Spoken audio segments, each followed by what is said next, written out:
Ali mengatakan bahwa ada amalan yang paling sulit. Apa amalan itu? Bersikap jujur.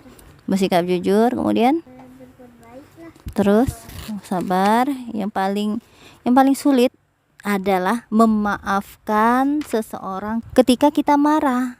Contohnya Mbak sama Mas bertengkar, disuruh maafan, lagi marah itu ternyata lebih sulit. Tapi kalau kita sudah diem dulu sebentar, tenang, nah mulai, biasanya maafkan itu lebih mudah. Makanya kata Ali, ketika kita sedang marah itu, memberikan maaf itu terasa sulit. Yang kedua, bermurah hati ketika fakir. Ketika kita nggak punya sesuatu untuk kita berikan kepada seseorang, Mbak, bukan Mbak.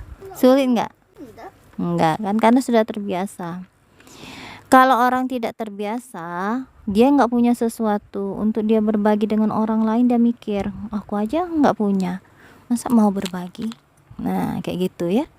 Makanya kata Ali, yang paling sulit adalah ketika kita tidak punya sesuatu, kita ingin berbagi atau memberikan sesuatu itu terasa sulit. Atau paling ya, kalau memang nggak bisa benar berbagi, itu berbagilah dengan senyum. Biasanya orang yang fakir, orang yang nggak punya apa-apa itu jauh sekali dengan rasa dengan wajah yang tersenyum. Kenapa?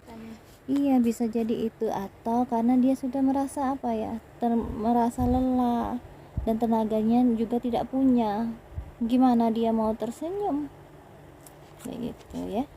Dia sibuk dengan memikirkan bagaimana untuk makan, mengisi perutnya, bagaimana dia bisa tersenyum. Nah, yang ketiga itu memelihara diri dari perbuatan haram ketika berada di tempat yang sepi. Contoh nih, di tempat memelihara diri dari perbuatan haram ketika berada di tempat yang sepi.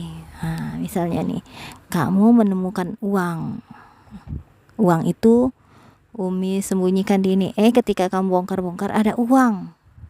Wah, uang, aku mau beli apa ya? Gak ada Umi, gak ada Mas, gak ada Adek, gak ada Abi. Aku beli aja ah. Pada saat itulah kayak kita akan sulit untuk menjaga diri. Sama kayak orang melakukan korupsi itu.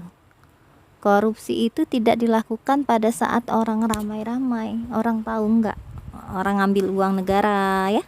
Nah, yang keempat itu mengatakan sesuatu yang benar kepada orang yang ditakuti. Contohnya kepada raja atau penguasa yang zalim.